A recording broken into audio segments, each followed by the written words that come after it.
Hello दोस्तों, तो आप सभी का स्वागत है आपके अपने प्यारे चैनल मैथ स्टडी में। तो आज हम लोग बात करेंगे प्रश्नमाला 9 का सी और ये क्लास 8 के सुगम गणित, जिसमें हम क्वेश्चन नंबर 4 का ए, 4 का बी, 4 का सी, 4 का डी खत्म करने वाले हैं, कंप्लीट करने वाले हैं। ठीक है, देखिए कहा गया है ए का मान निकालिए जिसके लिए x बराबर 1 और y बराबर 1 दिए हुए। ठीक है, तो जो दिया हुआ उसको लिख लेना था। पहले लिख लेते हैं 4 का, ये आपका ए हो गया, जिसमें दिया हुआ क्वेश्चन 3x प्लस ay बराबर 3। और इससे पहले लिख लीजिए कि x बराबर क्या दिया हुआ आपका 1 और y बराबर भी 1 दिया हुआ है। ठीक है, चलिए देखिए सॉरी देखिए 3 का 3 x का मान 1 रखिए प्लस अब a गुना y का मान 1 बराबर 3।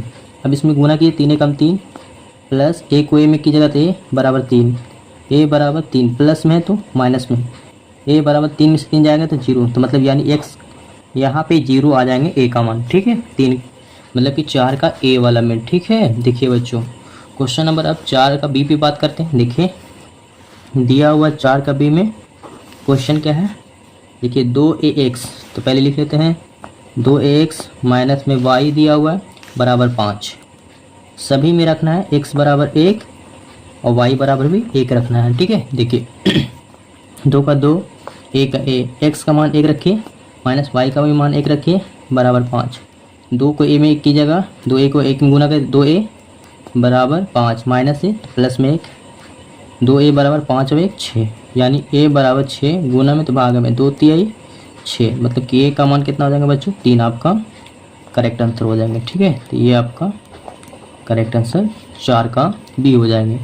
चलिए 4 का सी पे सोल्व करते हैं। देखिए 4 का सी नंबर दिया हुआ सवाल 7x माइनस, लिख लेते हैं 7x माइनस 4ay बराबर 3 दिया हुआ। ठीक है, देखिए सोल्व करते हैं। 7 का 7, x का मान 1, 4 गुना a गुना y का मान 1 बराबर 3। 7 का 7 माइनस 4a बराबर 3। 7 प्लस में तो इधर लाइए माइनस में, ये माइनस उधर जाके प्लस में 4 है। 7 में से 3 जाएंगे तो 4 आपके बचेंगे, इधर 4 है।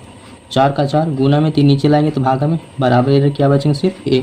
4 के पहाड़ा में 4 कितनी बार में, एक बार में, तो a बराबर आपका 1 हो जाएंगे करेक्ट आंसर बच्चों। ठीक है, इस क्वेश्चन का सही आंसर है 4 का सी का। ठीक है, चलते हैं 4 का डी पे बात करते हैं। देखिए 4 का डी नंबर में क्या दिया हुआ, देखिए a minus 1 into X plus Y बराबर 6। लिख लेते हैं a minus 1 into X plus Y बराबर 6। ठीक है, ये क्वेश्चन आपका है। ठीक है, सॉल्व करते हैं बच्चों, बहुत इजी है। देखिए a माइनस 1 रहने दीजिए, x का भी मान क्या रखिए 1 रखिए और y का मान भी 1 बराबर 6, तो मतलब यानी 1 तो गुना कीजिए तो कोई फ़र्क नहीं पड़ेंगे, प्लस में 1 बराबर 6। ठीक है, प्लस माइनस घट के कितना हो जाएंगे 0। ठीक है, तो यानी a बराबर सिर्फ क्या बचेंगे 6। तो इस तरीके से आपका करेक्ट आंसर हो जाएगा दोस्तों। ठीक है, उम्मीद करते हैं दोस्तों कि इस तरीके से क्वेश्चन आपको समझ में आ गई होगी।